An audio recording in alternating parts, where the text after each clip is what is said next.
eu sou a Michele. E eu sou o Zizo. E você está ouvindo o Mentes Divergentes, um podcast para mostrar que para ter uma mente divergente, você não precisa ser necessariamente neurodivergente.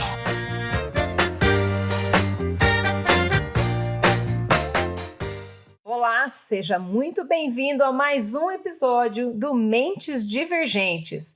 Quem fala é Michele Basso, com Zizo Porto, com direção de Paula Amaral. E hoje nós vamos falar sobre a imagem caricata que o autismo traz na sociedade, que vem carregando esse estigma há tanto tempo, né, Zizo? Pois é, vamos começar. Caricatura, o que é?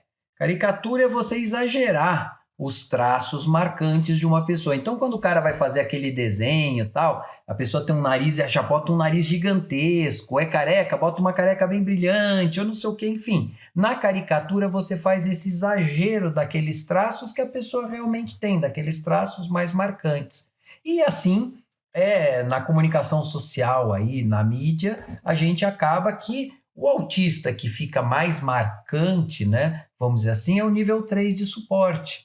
Então já começa por aí. O que se tem por base do que é autismo é o autista nível 3 de suporte. É muito marcado para aquele filme Rayman, né? Lembra aquela ideia de que é aquele autista que tem os instintos muito claros. Os instintos são aquelas repetições, as estereotipias, os movimentos muito clássicos, né? Que a gente vê recorrentemente em filmes, retratados de uma maneira muito estereotipada, né? O autista não falante, por exemplo, é o autista que não consegue olhar nos olhos, enfim. Ou que tem uma mega inteligência, né? Que tem uma superdotação associada, é o autista que é muito capaz, brilhante em alguma coisa notável, em alguma coisa, né? Uma coisa que as pessoas sempre se espantam quando eu falo é que tem autista com todo nível de inteligência. Porque todo mundo, como todo filme vai mostrar o cara brilhante e pior, né? É tão caricato que é o homem branco genial. Exatamente. O autista na mídia é um homem branco genial. Entendeu? Numa posição de sucesso.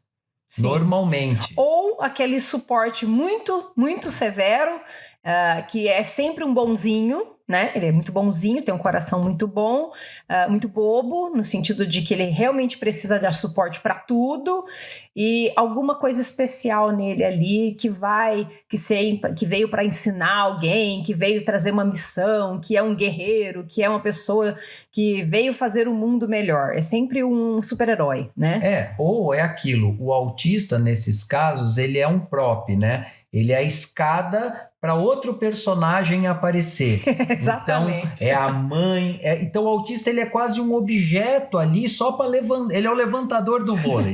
Ele fica ali naquele, sei lá, filme, seja lá o que for, só para levantar a bola. Aí sim, do santo que tá ali, da pessoa que tem um bom coração, né? Da pessoa. E fica nisso. E o autismo mesmo? Ninguém fala o que é. Não. Entendeu? Não fala das realidades, das lutas e principalmente dessa diferença que há entre um e outro. E não existe, eu fico pensando muito, lembra daquela escala que se falava, né? Grau 1, 2 e 3, é como se fosse uma régua. Sendo que não é assim, né? Às vezes a gente vê que não é uma régua linear, que é só um que tem uma dificuldade muito grande em tudo e um que tem uma facilidade muito grande em tudo. Não é assim. Existe uma circunferência e variabilidade de coisas, né? Além da variação de acordo com o dia, com o momento da sua vida. Como todos, né? Como todo mundo. Mas é óbvio que, por exemplo, minha hipersensibilidade, acho que eu já falei outras vezes isso, minha hipersensibilidade sensorial, ela obviamente fica mais, vamos dizer assim, preponderante quando eu tô mais cansado, quando eu tô, por exemplo, eu tive um dia, muito contato social, muita coisa, não sei o quê, eu chego em casa com mínimo barulho. A TV um pouquinho mais alta já me irrita. Em outras circunstâncias, tá a casa cheia, minhas filhas lá, todo mundo falando, dando risada, e aquilo absolutamente não me incomoda. Entendeu? Então, assim, além de variar de autista para autista, para o próprio autista varia isso, né? Sim, eu vejo uma vez, eu vivo falando sobre isso, Zizo, eu achei curioso você falar, porque Esses dias eu estava vendo um post e um pai colocou o vídeo de um filho dançando num show de rock. E ele tem uma intolerância assim, absurda para a questão sensorial auditiva. Ele sempre tem que usar o abafador e tal. E naquele show de rock de uma música que ele amava, ele estava dançando. E aí cai naquela questão assim, mas olha lá, tá vendo? Por que quando quer ele consegue? Essa frase é uma das frases que me incomoda muitíssimo. Quando quer ele consegue. E não é assim. Essa variabilidade é o que você falou muito, né? Quanto que eu já suportei hoje? Quanto que meu sistema está sobrecarregado, né? E assim, a gente acaba vivendo, eu digo a gente, nós autistas, né? Autismo nível 1, né? Um diagnóstico recente, muita gente está descobrindo que é autista adulto, e aí vem aquela coisa, o que eu tenho de modelo no imaginário social? É o autista caricato. Uhum. E aí você tem, o autista se vê diante daquela situação, eu não quero ser isso daí. Por um lado, eu não me identifico com o He-Man, eu não sei contar os palitinhos que caem no chão. Tem uma cena do filme. Eu não sei ir para Las Vegas e ganhar muito dinheiro, entendeu? Mas também não sou tão recluso, não sou tão avesso a toque. E aí eu falo, quem que eu sou? Ou eu não sou autista, ou eu vou falar, eu não quero ser esse cara. Eu ouvi de um autista adolescente, eu não posso condenar. Ele falou, eu não quero falar do meu diagnóstico de jeito nenhum, senão vão me massacrar na escola. Eu falei, mas todo mundo já te conhece na escola. Entendeu? Esse é você, né? É quem você já é, mas na cabeça dele, falar do diagnóstico, de repente, ia transformá-lo naquele autista caricato. Uhum. E aí entra a questão do masking. Pelo amor de Deus, eu não posso parecer isso daí. Exato. Entendeu? Que é um drama do autista nível 1 de suporte dessa questão de identidade. Né? Eu não sou exatamente aquilo, mas não quero que me confundam com aquilo. Então tem que fazer de tudo para ficar muito distante daquela imagem. É louco, porque você fala, opa, entendeu? É aquela história, eu não preciso ser o cara que corre mais rápido, eu preciso ser o segundo mais lento, né? Assim, tipo, o leão, quando o leão... porque a hora que o leão tá vindo atrás, você fala, eu não preciso ser o mais rápido da turma, eu só preciso não ganhar. ser o último. Só não posso ser o último, deixa o último o leão que pegue. E eu vejo muitos pais também com essa questão, né? Por exemplo, a criança manifestando uma estereotipia e ela quer amarrar aquela estereotipia, sucumbir para que ela não pareça autista. Né? Eu vejo muito isso, mas ele tá aumentando a estereotipia, eu preciso dar um jeito de lidar com essa estereotipia, e aí vem como se precisasse inibir esse movimento de autorregulação, de busca ou de expressão, seja qual seja o sentido, seja qual for o sentido daquela estereotipia naquele momento, mas muitas vezes não dá para aceitar, porque aí vira a caricatura do autismo. Não, agora eu vi que ele é autista mesmo, olha lá. Tá mais lançando a mãozinha. Os outros vão ver que ele é autista. Os outros vão saber que eu sou autista. E eu não sou só... Quer dizer, eu sou autista, mas eu não sou só o meu autismo. Entendeu? A caricatura te reduz àquele... uma condição. Entendeu? Não só a condição, como aquele conjunto de atitudes. Sim. Então eu tenho que fazer STEAM, eu tenho que não sei o que, ou eu não sou autista. Porque autismo é só a caricatura na cabeça das pessoas. E aí a gente vê o tamanho da ignorância que reina em torno do que realmente seja o autismo. Sim. Entendeu? Isso é muito... Para pais, para professores, para cuidadores. Não é só para o autista, que também é muito... Eu vejo, poxa, é louco, mas eu tenho me defrontado com a questão da ignorância sobre o autismo dos autistas. Entendeu? Olha. Então a pessoa não vai atrás de estudar. Não vai atrás de se entender, não vai atrás de conhecer. Você fala, cara, a primeira coisa, agora que você tem seu diagnóstico, tipo, dei o diplominha, porque pra gente é o contrário, né, a nossa faculdade. A gente ganha o diploma antes de estudar. Eu falo, agora que você tem o seu diplominha, vai estudar. Vai saber, vai entender.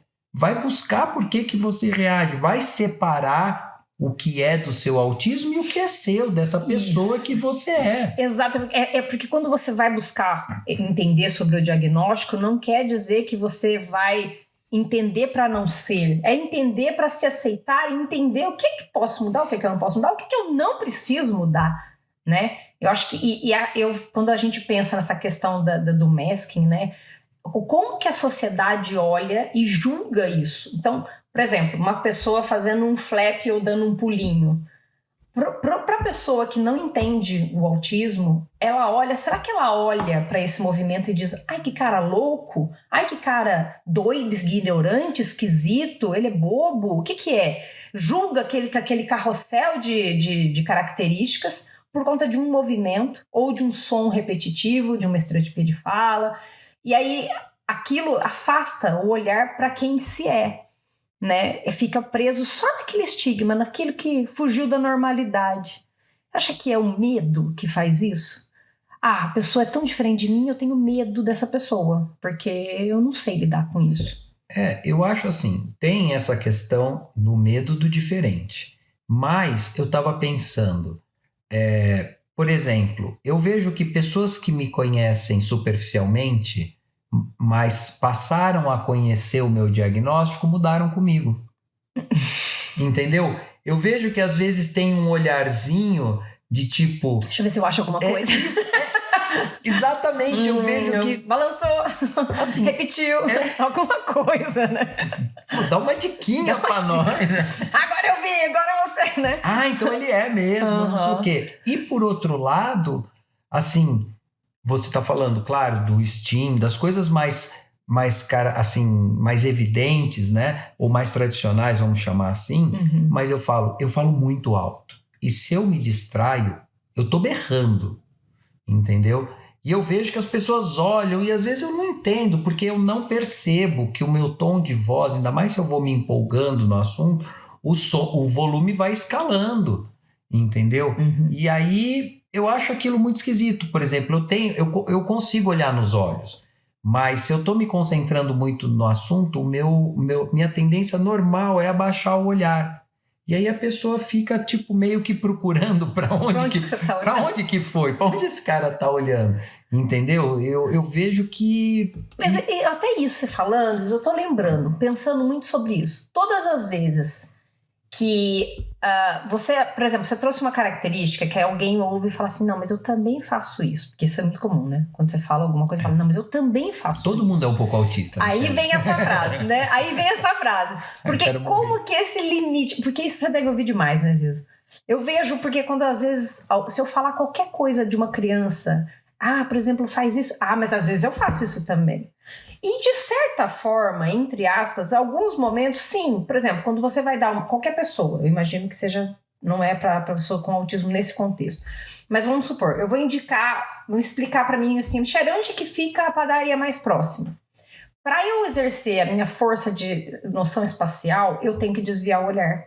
Eu às vezes até fecho os olhos para poder pensar no caminho até chegar lá.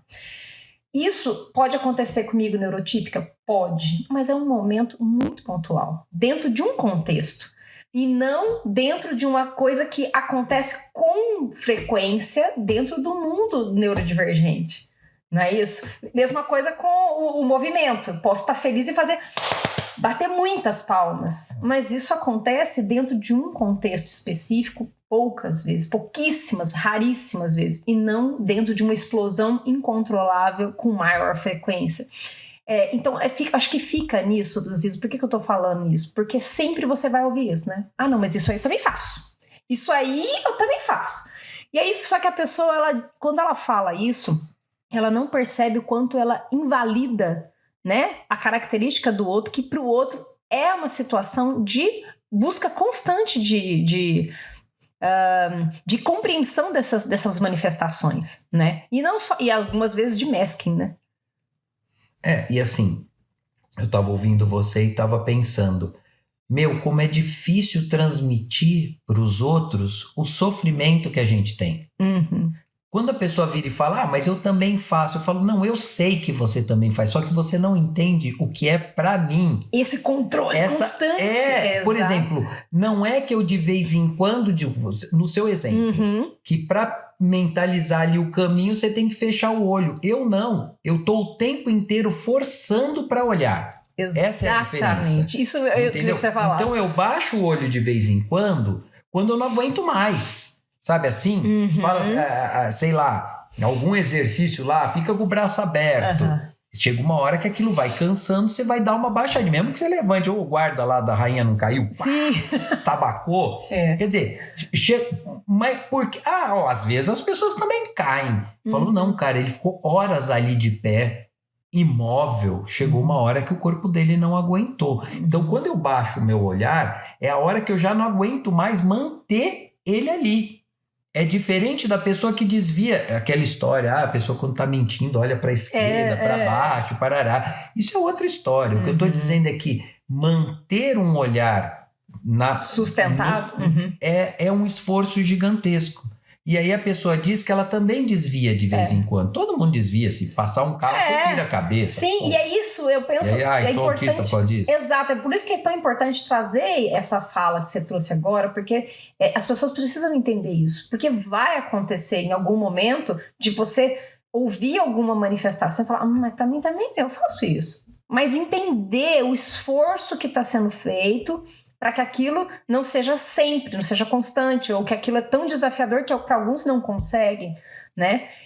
Mas quando a gente dá esse exemplo, é para dizer assim, você sente isso, então você sabe o que é um pedacinho do que é constante em alguns momentos. E assim, eu sei que é muito difícil para o neurotípico, porque é muito difícil para nós entender certas coisas do neurotípico, entendeu? Por exemplo, meu pensamento, ele é muito racional, ele acaba sendo, né? A gente não consegue fazer esse circuito automático, essa ligação automática, né? Vai para o racional, depois volta para o emocional, né? Assim, eu sinto um negócio, preciso pensar que será isso, vou lá, vejo, é tal sentimento. Aí eu volto, tô sentindo isso. tem que fazer um crochêzinho ali, né? É bem por aí. Eu já dei esse exemplo, mas eu gosto de dar esse exemplo, de eu chegar e falar para minha esposa, nossa, minha barriga tá doendo. Ela, você comeu alguma coisa? Nossa, verdade, não comi, é fome. Tipo, assim, necessidades fisiológicas, eu às vezes, se eu estiver distraído, eu não reconheço. Que é o sentido da estereocepção, né? Interocepção, aliás. Não sei, isso aí é muito difícil. Faltei nessa aula. Mas é da propriocepção, da integração sensorial. Que aí você fala, eu tenho dificuldade. Eu não tenho poucas coisas de integração sensorial. Essa é uma marca de dificuldade de processamento sensorial. Porque é o sentido da interocepção, dos sentidos internos. Então, mas o que eu estava dizendo, eu entendo que seja difícil para o neurotípico entender o nosso sofrimento, porque também é muito difícil para mim entender certas coisas, entendeu? Assim, do mundo neurotípico. Mas nem por isso eu fico invalidando o neurotípico. Nem por isso eu falo, nossa, vocês, hein? Sei lá, não consigo pensar num exemplo agora. Nossa, como vocês gostam, como aguenta ficar nessas festas, esse barulhão, esse monte de gente. Detesto lugar com muita gente. Encostou. Nossa senhora, vai me dando um ciricutico. Imagina o Rock in Rio. Não existe pra mim. Assim, eu falava pras pessoas, né? Quantas vezes você já foi a um baile de carnaval? Eu falei, nunca. Mas eu adoro samba, gosto de ver as escolas de samba na minha casa, na minha cama, quietinho. Mas você nunca teve vontade de ir no sambódromo? Eu falo, Deus me livre, aquele monte de gente, aquela batucada altíssima, é muita imprevisibilidade, entendeu? Então eu falo, não dá, não dou conta disso daí, né? E aí alguém vai falar, nossa, que frescura, que bobagem, mas simplesmente a gente não dá. E é difícil para o outro entender, né? É muito difícil. Porque você quer aproximar o teu conhecimento de algo que você... Aliás, você quer aproximar o novo de alguma coisa que você já conhece. E como assim? Não é nada daquilo que eu pareço, que eu conheço, que eu vivo, então não pode ser. Prefiro invalidar. Isso a gente vê isso em todas as áreas que são minorias, né? Homossexualismo, qualquer coisa que seja diferente. Não é possível. Ele não fez força o suficiente para não ser homossexual. Não é assim? Alguma coisa nesse tipo. É mais ou menos. Eu me lembro quando alguém disse para mim assim, não use o termo opção, né? É opção sexual, né? Porque não é uma opção. Eu falei, tipo... Entendeu? Olha que sacada, né? Igual sacada. Portador de autismo, ele não porta, ele não pode desportar, Então, assim, são umas coisas que eu falo, poxa, verdade. Sabe? A gente tem que estar, assim, Mas volto na questão da ignorância. É conhecimento que derruba esses negócios. Entendeu? A gente ouve, eu canso de ouvir relato, de ler relato de médico, de profissional da saúde que diz: você não é autista porque você fala. Você não é autista porque você olha nos olhos. Você não é autista porque você está casado, você tem um emprego. Aí você fala: do que esse cara tá falando? Entendeu? Não sabe a força que está sendo feita para buscar essa organização em várias E eu áreas. acho que também o cara tem que ter honestidade, dizer: cara, isso é uma área muito específica, eu não tenho condição de te avaliar. Mas isso ninguém faz. É uma pena, né? Infelizmente. Você entendeu? Eu sinto isso. Hoje eu estava conversando com uma profissional, uma neuropsicóloga, e ela estava trazendo uma questão delicada, porque, uma família foi para um profissional, e aquele profissional, no primeiro dia, fechou um diagnóstico assim, né, na lata, no primeiro dia. E ela falou: poxa, eu estou fazendo a avaliação dessa criança, tem 5 sessões, e eu estou na dúvida. E dúvida assim, tem várias questões, é uma criança que tem várias questões ali que nem sempre, a gente não sabe ainda se é autismo ou não. Como que em 40 minutos ela tem certeza absoluta que é autismo? E fecha um diagnóstico dessa forma. Será que não vale a pena ela dizer: eu também preciso da informação dos outros profissionais para poder ter certeza? Ouvir a psicóloga que já está acompanhando faz tanto tempo, ouvir a teócia que tem ou se não tem.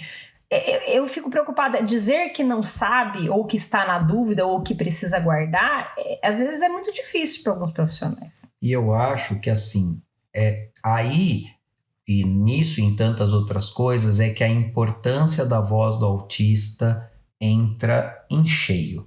Por quê?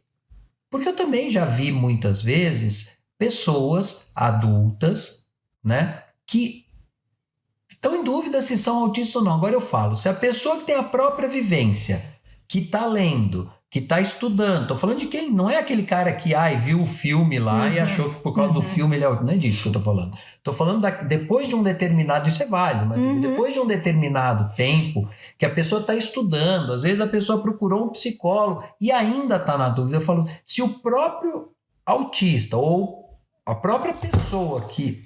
derrubei meu tablet aqui. A própria pessoa que está na busca do diagnóstico não tem convicção, como que o cara pode falar assim: não, mas eu, do alto da minha sabedoria divina, venho com a minha varinha de condão e sim, você é autista. Ainda mais quando é um nível 1 de suporte.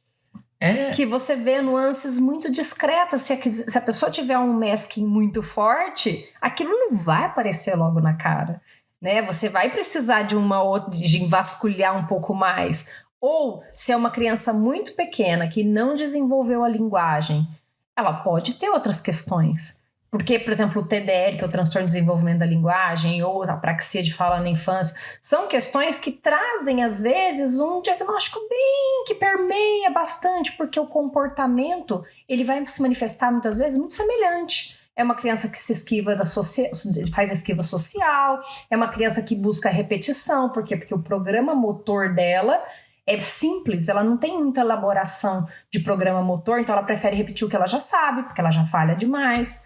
Ou uma criança com transtorno de desenvolvimento da linguagem, ela não tem repertório linguístico para se validar em outras questões, então ela também é repetitiva, tem os hiperfocos. Então, peraí, a criança tem hiperfoco, esquiva social e interesses mais restritos, pronto, autismo. Só que entende como às vezes pode permear outros diagnósticos que tá muito complexo para ser dado em uma sessão em 40 minutos. Então, ter esse cuidado, além de não desvalidar, né, aquele que é diagnosticado e que aparentemente não tem nada, porque está fazendo um esforço gigante, como super diagnosticar como se tudo fosse do autismo. Vou te dar um exemplo. Chega uma criança que praticamente falou até uma determinada idade e parou de falar. Recolhida, prefere ficar só no quarto, não tem muitos amigos, se isola na escola, não sei o quê. Autista. Aí você vai olhar o histórico, não, uma criança que sofreu abuso, que vive num ambiente de abuso. Exatamente. Então, se você não faz um estudo, eu jogo 3, 4 características, eu falo, bicho, tá na cara, autista. Exato. Entendeu? Ah, não, ela só quer brincar com aquela bonequinha, com não sei o quê. Aí, olha aí, ó, hiperfoco, tá lá focado. Objeto autístico, não sei o quê, parará. Mas quando você vai olhar o quadro todo, não tem nada a ver de autismo. Exato. Entendeu? E a gente tem que pensar que, além de tudo, a gente vive numa sociedade extremamente complexa. Né? A gente tem aquela, vamos dizer assim, aquela ideia de TV Globo, da família burguesa, porque a novela mais diversa, ela ainda é uma novela burguesa. Ela não está mostrando a variância que tem na sociedade, o que realmente acontece ali no dia a dia.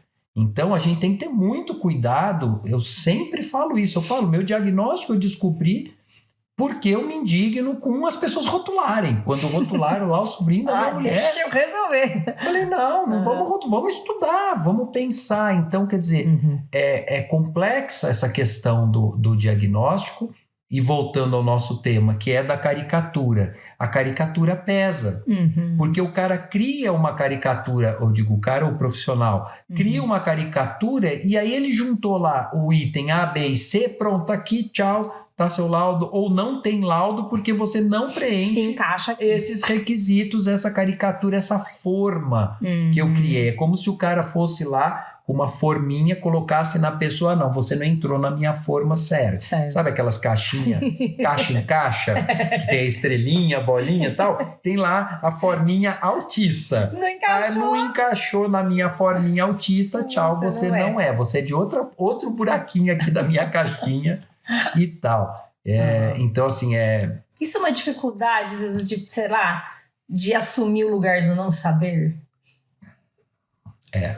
Né? Eu não posso não saber. Eu tô alto da minha autoridade, eu estudei tanto, eu sou tão capaz, a família está me pagando, ou então, né, veio até mim, está cobrando de mim essa posição, eu tenho que saber.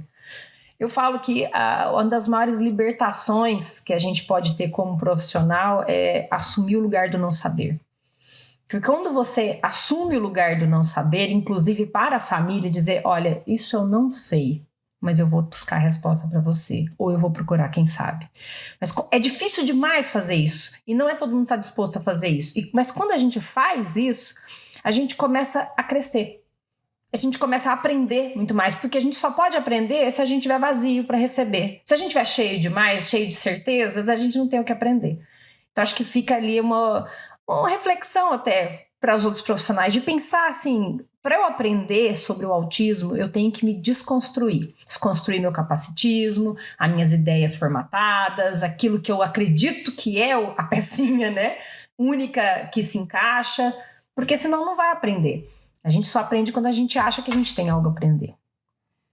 Eu me lembro que quando eu tive episódio de depressão e tal, minha mãe encheu meu saco, não sei, porque eu tinha um psiquiatra que estava cuidando de mim na época, e ela, não, mas tem o fulano aqui em São Paulo, que é o que eu vou, que é professor da faculdade não sei das quantas, você tem que ir. Eu falei, putz, grila, vai, mas tá bom, vai, vou. Era caro pra diabo, não vou lembrar, porque faz muitos anos, faz 12 anos, não vou lembrar. E quanto que era o valor? Mas era um valor, assim, tipo, muito absurdo. E eu peguei e fui. E aí o cara, porque tá aqui, olha, os medicamentos são... E eu falando pra ele que eu tava com um médico, cuidador, que eu tinha, falei os remédios. Não, mas olha, aqui, tá aqui sua receita, papapá, você toma isso, muito obrigado, até logo. Aí eu saí meio assim, né? Pô, você já não tá muito bom da cabeça. Não, eu tava em depressão, tava com medicação, então você não tá assim no seu 100%, né? E o cara vem, entrega uma receita e tchau. Aí eu virei e falei, aí minha mãe, meu filho ligou, né? Como foi? Eu falei, mãe, não sei o quê. Ele deu as mesmas coisas que eu tomo. Eu falei, oi? Aí estranhei. Assim, eu já não ia tomar nada daquilo, mas eu falei, quer dizer, o cara, ele tem uma ideia pré-concebida, ele, talvez por conhecer minha mãe lá, enfim, ele pegou, repetiu aquilo, eu falei, não tenho nada a ver, eu tô com outro médico, o cara tá fazendo um trabalho de meses comigo, com ajustando medicação, para o cara chegar e entregar uma receita com 3, 4 outros remédios e tchau, e pode ir embora. Delicado, hein? Muito delicado. Isso é o professor tal, não sei das quantas. Então eu acho que tem essa coisa de eu estou no topo do mundo. A primeira coisa que me levou nesse caminho foram várias coisas, né? Mas um dia eu fui numa festa de aniversário, eu acho que eu já contei essa história, a pessoa falava comigo, eu não conseguia entender o que a pessoa falava. Eu falei, tô ficando surdo, né?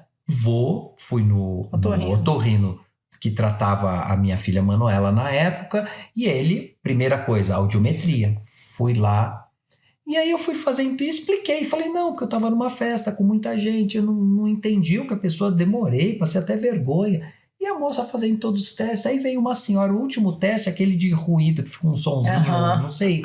Fica um ruído num lado e eu falava do outro. E aí eu não escutava nada, só escutava o ruidinho e quase dormi. Aí ela chegou lá, mas olha, pensa numa pessoa amorosa, eu não sabia o que aquela mulher estava falando, eu sei hoje. Ela virou para mim com toda a delicadeza e falou assim, será que não é psicológico? Aí eu falei, psicológico? Não escutar? Que será?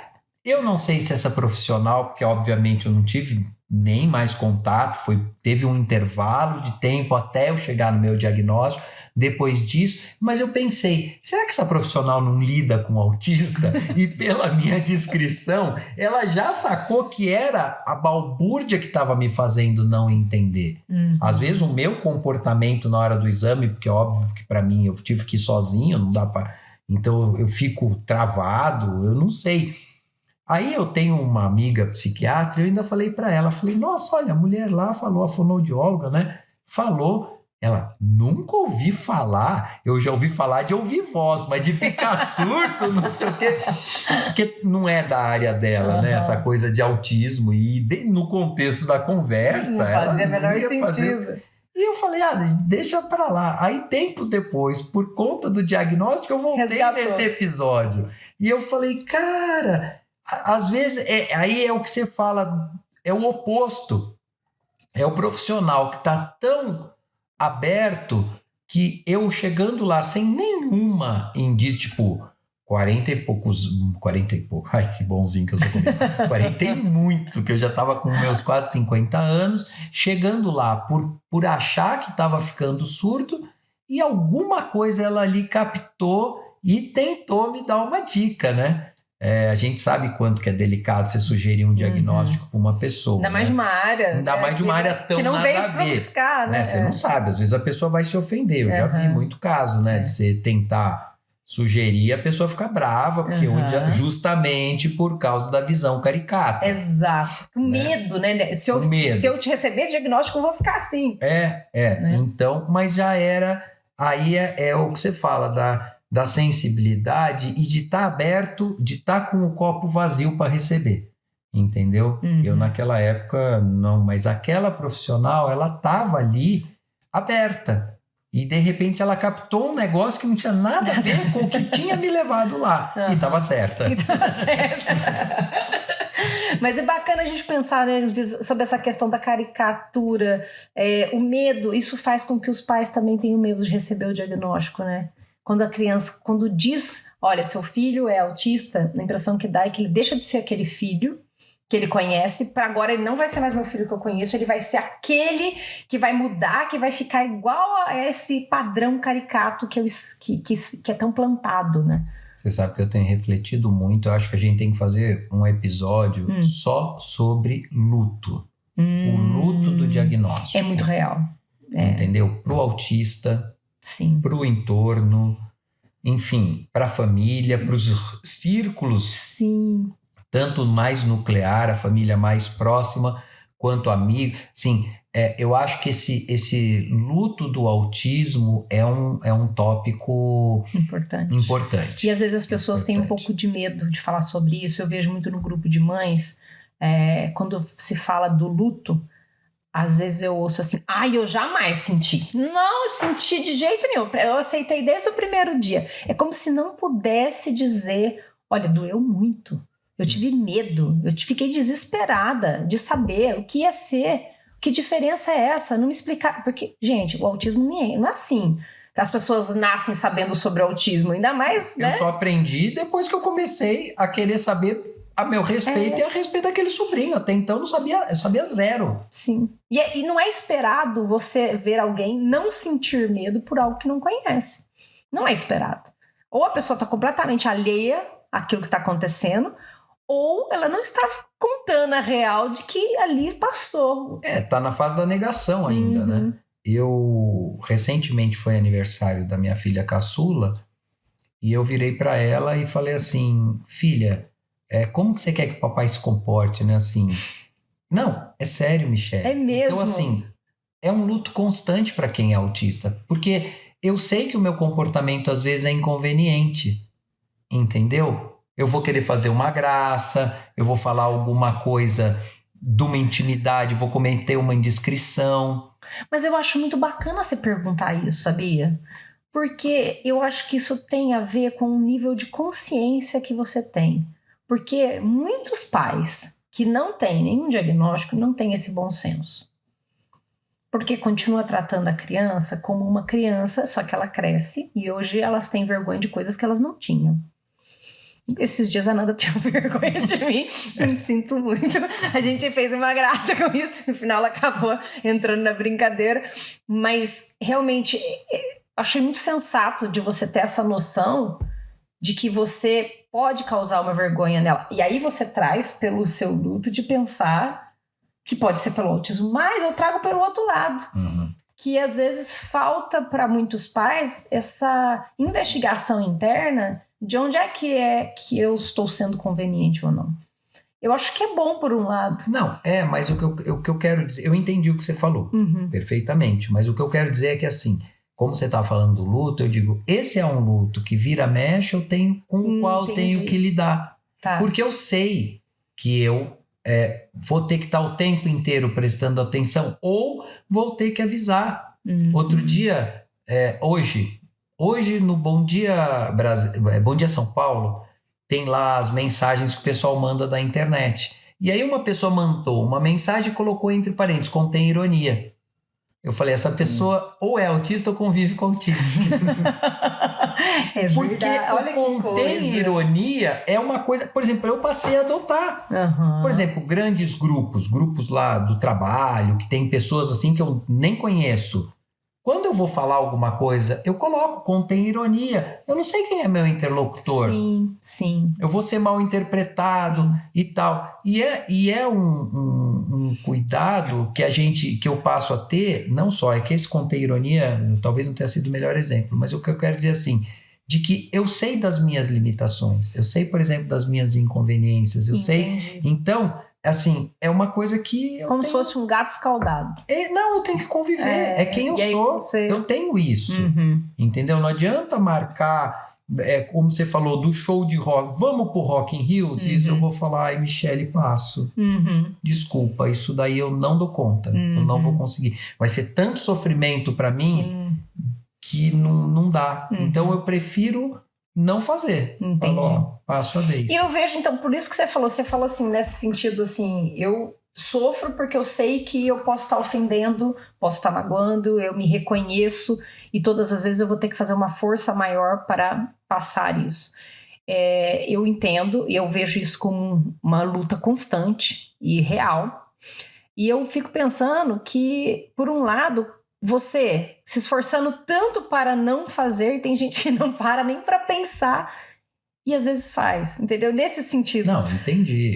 Precisa saber que pessoas que precisariam transformar um pouco mais o autocuidado das relações, enfim, e não olham para isso, enquanto o autista se massacra e é massacrado para que ele não extrapole, porque muitas vezes ele extrapolou e aquilo gerou... Olha lá o cara, olha lá. Pronto, sabia, não é autista, olha o que ele tá aprontando. E aí gerando dor nele e no outro. E quantas dores as outras pessoas geram e não olham para isso e, tudo bem, esse é meu jeito. E te assim, empurrando pro mestre, né? Exatamente. Porque aí você vai se retrair.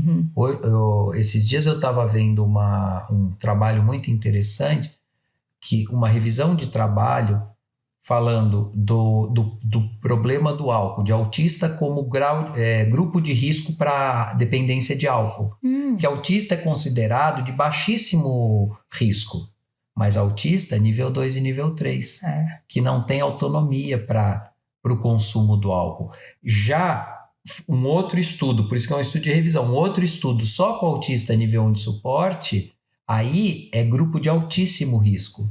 Porque o álcool desinibe, porque o álcool dá uma relaxada. Muda até o sensorial, né? Anestesia um pouco. Então, acaba sendo, para o autista que tem um pouco mais de autonomia, acaba virando um recurso e como recurso dependência. Olha. Porque aí o cara fica naquela... Então, assim... O autismo não dá para reduzir a uma caricatura. Não dá para reduzir a um modelo. Porque você vê, determinada parte do espectro é baixíssimo risco, determinada parte do espectro é altíssimo risco. Olha que exemplo claro. É importantíssimo, gente. Eu acho que esse assunto, às vezes, é um assunto muito importante, porque a gente tenta desmistificar essa caricatura do autismo, que a gente comece a levar e olhar para o autismo de uma forma completamente diferente e individualizada. E principalmente sem desvalidar quem é a pessoa que está por trás do autismo. Tem um professor que eu admiro muito, o Dr. Castilho Morales, ele sempre fala que a arte da habilitação ou reabilitação é olhar para quem está atrás da etiqueta.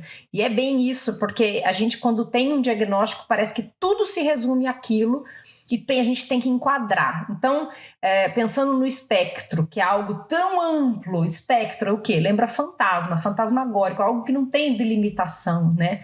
O autismo tão amplo, a gente pensar nas possibilidades de ser quem se é, apesar do autismo, ou apesar não é a palavra certa, porque apesar é como se fosse algo negativo, e com o autismo, né? Mas eu acho que esse episódio trouxe uma clareza maior para isso. Acho que faltou alguma coisa importante que a gente possa trazer. Eu acho que é isso. É uma coisinha só. Que nessa coisa da caricatura, quando eu tô num momento legal, tô num ambiente confortável, tô de boa, a pessoa vai olhar... vai falar, Zizo saiu do espectro. O sair do espectro é importante. Entendeu? O cara me conhece num determinado momento da vida. Eu gosto muito do Tony Atwood, aquele autor, acho que eu não sei se ele é americano ou se ele é da Austrália, mas enfim, é um cara americano, médico, acho que é americano, que tem um livro que é sobre Asperger, ainda chamava Asperger, né? É um livro sensacional. E ele fala, você quer acabar com todos os sintomas de autismo do seu filho? Bote ele no quarto sozinho. E deu o hiperfoco dele. Deu o hiperfoco dele. Vai sumir, você vai falar, que criança linda, olha lá como brinca, não como tô vendo nada. Não tô vendo nada. Entendeu? Então, assim, essa coisa da caricatura também joga esse negócio de que, olha lá, curou ou é curável, porque se você consegue... seja pelo masking, ou seja mesmo por acalmar, por dar um ambiente mais amigável para o autista. É claro que o STEAM, a ecolalia, enfim, essas coisas mais aparentes, eu vou precisar de menos regulação emocional. É isso que eu quero dizer. Aí eu vou dizer que eu estou curando a pessoa. Não está curando coisa nenhuma, só está criando um ambiente mais amigável. Favorável. Você só está dando regulação emocional para aquela criança ou para aquela pessoa. Enfim. Então, essa coisa da caricatura tem também isso de dar a impressão de que se não está naquilo lá, se esteve naquilo e não está mais, curou, saiu do espectro, diminuiu o autismo dele. Não diminuiu nada, não curou nada, não saiu nada. Uma questão importante, que eu vejo assim, por exemplo, a gente tem ali uma pessoa que tem nível 3 de suporte, não por conta do autismo em si, mas de várias comorbidades que acontecem ao entorno dele. Quando você trata as comorbidades, porque muitas comorbidades são tratáveis, e aquela manifestação deixa de ser algo tão complexo e ela passa a ter um nível menor de suporte, as pessoas começam a entender que o autista está caminhando para fora do espectro. E aí já aconteceu, por exemplo, de crianças que tinham um nível bem complexo de suporte serem avaliadas posteriormente por outro profissional e o outro profissional não conseguir detectar nada. Você entendeu? Mas isso é um aspas muito grande no sentido de que não é porque ele nasceu numa condição de nível 3 de suporte, ele vai ficar para sempre ali. Ele pode evoluindo, que eu digo muito cuidado nessa palavra, mudando de nível de suporte pelas manifestações, principalmente por tratamentos da comorbidade e por necessidades de suporte mesmo. Por exemplo, eu posso dizer que um recém-nascido é uma pessoa nível 3 de suporte?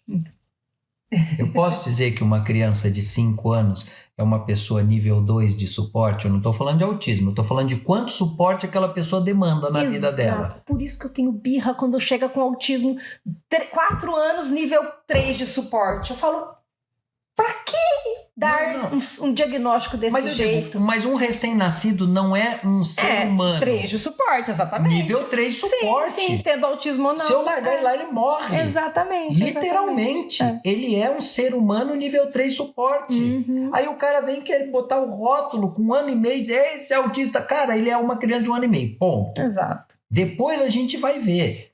O mesmo para a criança que não evoluiu na linguagem. Ela não evoluiu na linguagem ainda. Ela não pode ser taxada na mesma... Eu me preocupo muito com isso, Ziz, muito, com essa questão do rótulo já com... Ai, agora fui eu que desliguei. Deixa eu ver. Que já dá aquele carimbo que você vai ser assim e vai ficar assim. E agora, pensando nessas coisas, o que é do autismo, que eu acho que também vai entrar para um outro episódio, né? O que é do autismo e o que são as comorbidades e o quanto que isso interfere na autonomia. E quanto isso pode interferir na manifestação do autismo em si, não do autismo, mas da autonomia. Do autismo mesmo. Quer dizer, se eu estou frustrado, se eu estou deprimido, vamos dizer, uma pessoa que fosse fazer uma avaliação minha naquele episódio de depressão que eu citei. Qual seria a minha avaliação? Às vezes o autismo nem ia aparecer. Sei lá, porque entendeu? Tem uma camada tão grossa de depressão em cima que não sobrou, tá tudo socado lá para baixo. Precisa limpar isso daí, equilibrar a química do meu cérebro para depois começar a lidar com as questões, por exemplo, do autismo. Perfeito. Eu mesmo com uma criança que está com uma inflamação absurda na desbiose intestinal, com uma dor de dente, com uma dor de ouvido e não sabe como referir isso. Aí chega a criança avaliada, o comportamento dela tá terrível, desafiador, não presta atenção em nada, não obedece, não cumpre regra. Ela não consegue nem perceber quem ela é dentro daquele contexto. E eu volto àquela questão. Não sabe nem o que está acontecendo. Exato. Não percebeu, não conseguiu nem se autorregular, quanto mais está aberto com o outro. Identificar, algo está doendo. Eu já tive um episódio de ter uma dor de estômago absurda, não sei o que era, não sei explicar a dor. Eu tomei morfina no hospital e não parava, e eu não sei o que é, e eu não sabia, isso adulto. Nossa. E eu não sabia dizer pro médico o que era, eu só falava, tá doendo, aí até que trocou o plantão, o médico falou, cara, você já tomou 4 doses de morfina, eu vou ter que começar a fazer o desmame com você, porque a gente não descobre o que é, e você volta pra casa. Eu falei, joia. E voltei pra casa. Nossa. E eu não sei o que aconteceu até hoje, Michele. Puxa. Porque eu não sabia dizer, nem explicar direito o que eu estava sentindo naquele dia. Imagina, adulto. Imagina a criança que não domina a linguagem. Isso é muito complexo. E aí, por isso vem tantos rótulos e tantas... Por isso quanto mais a gente conhecer sobre o autismo, ouvir sobre o autismo, a gente vai entender que cada um é um, que cada um tem a sua... A dor e a delícia de ser quem é, vai. Ótimo. Bom, vamos encerrando então esse episódio, não vai ficar muito comprido e a gente não quer que você nos abandone. Muito obrigada por estar conosco até agora e venha com a gente pro próximo episódio, no Mentes Divergentes.